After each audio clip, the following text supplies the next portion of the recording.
Welcome back. Now, every other Thursday, we're taking a look at a health issue or concern affecting many people. We're breaking down the information and telling you what you need to know to keep you healthy. In today's Ask the Doctor segment, Dr. Kalani Brady from the John A. Burns School of Medicine joins us with more on the coronavirus and travel precautions, especially since the state is planning to reopen tourism and travel starting on October 15th, which is next Thursday. And of course, the big holiday travel season. Good morning, Dr. Brady. Good morning, Ross. Now, first off, what kind of precautions should we be taking? And let's start with the pre-boarding process. Okay. First of all, you should adhere to the recommended prevention techniques that we've been talking about for the last 6 months.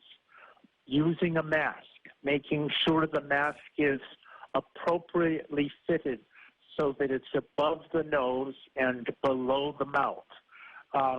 Secondly, 6-foot distancing at least.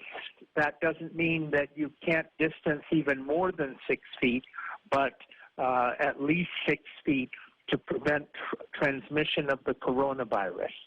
Thirdly, liberal washing of the hands for at least 20 to 30 seconds frequently, and use of alcohol-based sanitizers. All of those should apply to pre-boarding when you're going on a flight. Now, what about when you get on the plane? What protocols should we be following? We should not probably be talking with our neighbor on the plane.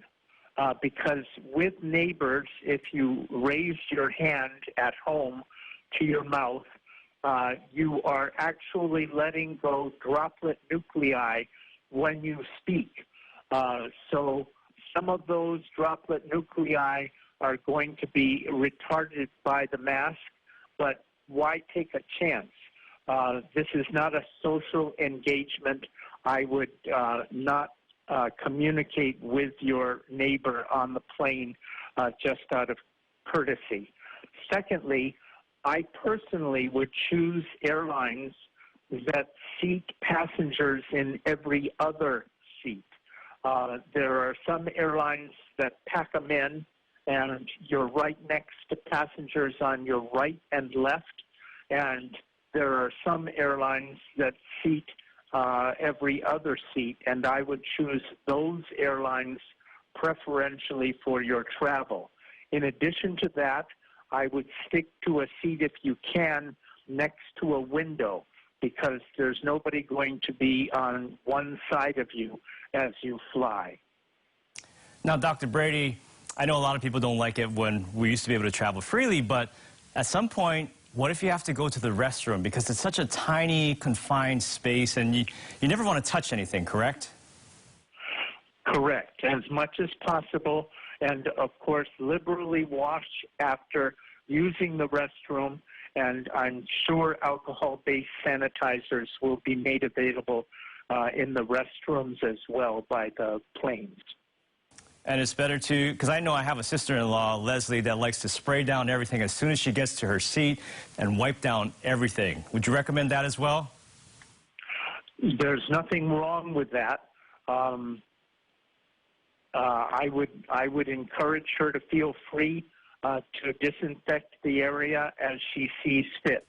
The one problem is that if she has someone sitting near her who is allergic to some of the scents that are available in some of the disinfectants and causes an allergic reaction. But generally, if she's using scentless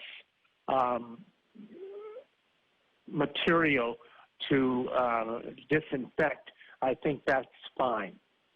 All right, there you have it, Dr. Brady, because the pre-travel testing program opening up to tourism starts next Thursday, and of course, the big holiday season coming up, so a lot of people will be planning their travel. Thank you very much, Yes, Dr. Brady. You have a great Thursday. Take care, Ross. Yep.